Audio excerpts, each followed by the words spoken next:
Nyabelembe leqamanya amalembe ngokhalipha angikhuleke kunina ubuyele igama uxola noPastor Weningi ubuyana ngosike yamaphupho kwi-channel yithi asithi sichazele nje amaphupho amabili amathathu athinta itekisi kuphela.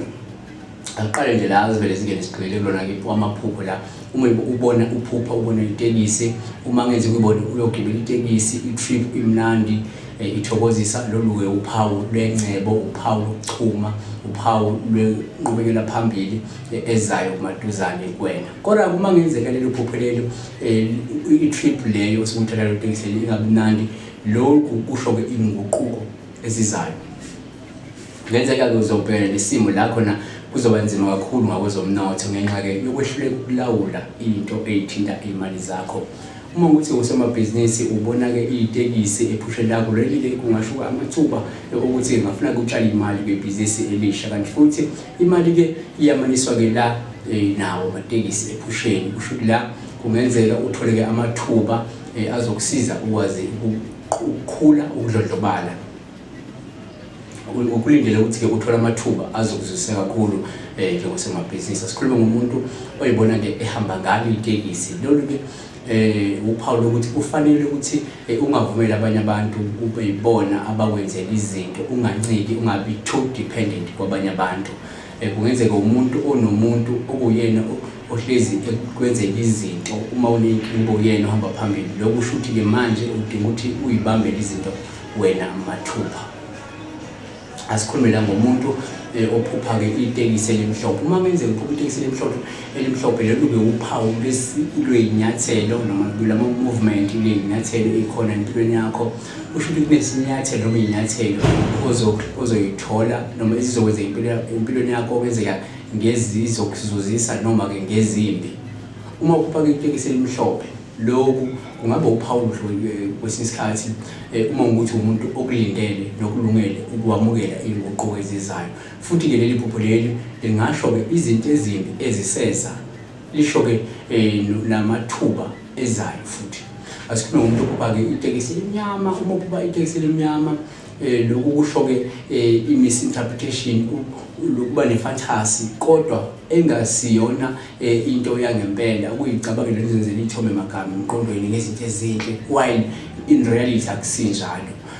Asikhulume la ngomuntu ophupha itekisi elibovu. Uma uphupha itekisi elibovu lolu uphawu lokuthi ungenzeka uyithole noma uthole enye izinto ezibalulekile ngempilo yakho. Futhi lo liphupho leli liyasho ukuthi ke noma lingathinta izinto eziphathelene nomsebenzi wakho osuke uwenza ukuthi uphethe kanjani. Futhi kungasho ukuthi ke uzokwazi ukumelana nezinkinga futhi uzehlule noma udlule kuzona lezo nkinga eziwubunzima okade ubhekene nazo ebezikubangela ke la ingcindezi noma stress. Futhi kungasho ukuthi kunezimo noma izinkinga odinga ke ukusixazulula noma udinga ukuthi uzi-overcome empilweni yakho. Sikhuluma ngomuntu uphupha itekisi eliyelo. Uphupha ke itekisi eliyelo kusho ukuthi kuzoba noshintsho noma izinguquko ezinqala ezizokwenzeka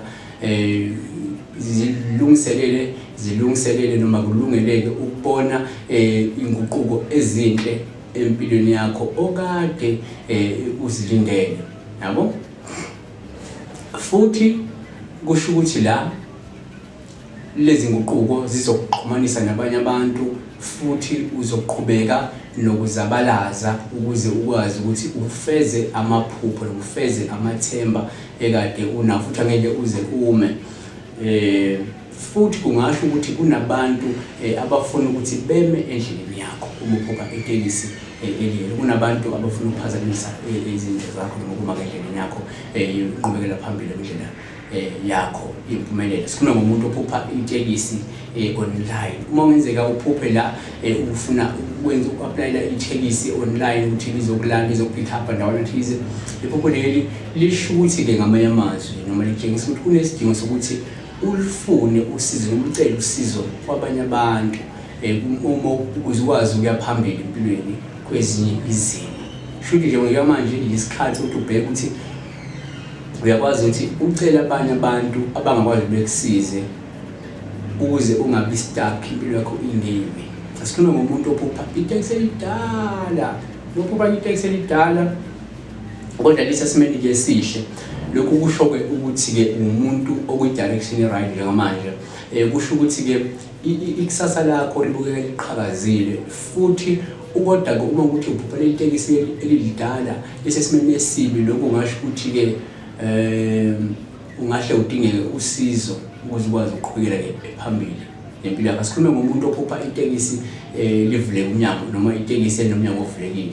Uma kungenzeka ubone itekisi linomnyango ovulekile lokho ungasho ukuthi kuzoba neminyango yamathuba ezovuleka kungekudala. Ungasho ukuthi kunamathuba okutshala imali azoza kuwena futhi kuzokwenza ukuthi ukwazi ukuqala ibhizinisi noma ukuqala i-career yakho ngokushesha. Asikhulume ngomuntu ophupha elinde itekisi, uphuphule itekisi ndawona thize.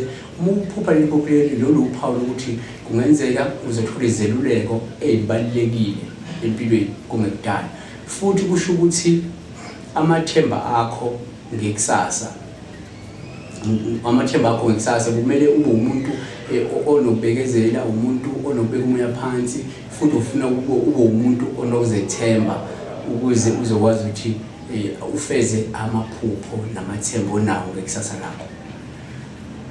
Asibambe lapho ke ingosi le yamaphupho besikhuluma nje ngetekisi ukuthi uma uphupha itekisi isimo simi kanjani.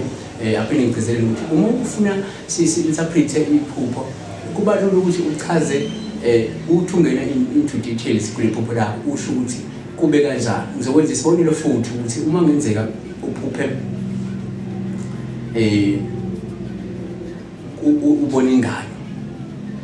Uma ubona ingane kubalekile ukuthi uchaze ukuthi ubona le ngane ubuhappy, ujabulile, ukwatile, ubikhala, uwenze njani.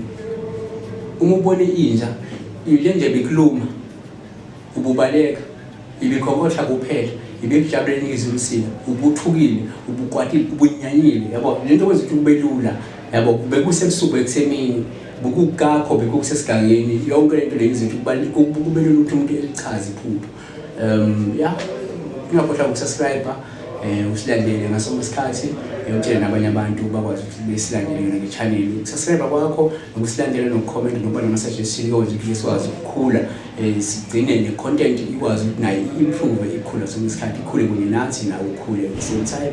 Inifisela kona okuhle engathi-ke kungenzeka njengoba kunjalo uNkulunkulu enikeze bona. Ngiyabonga.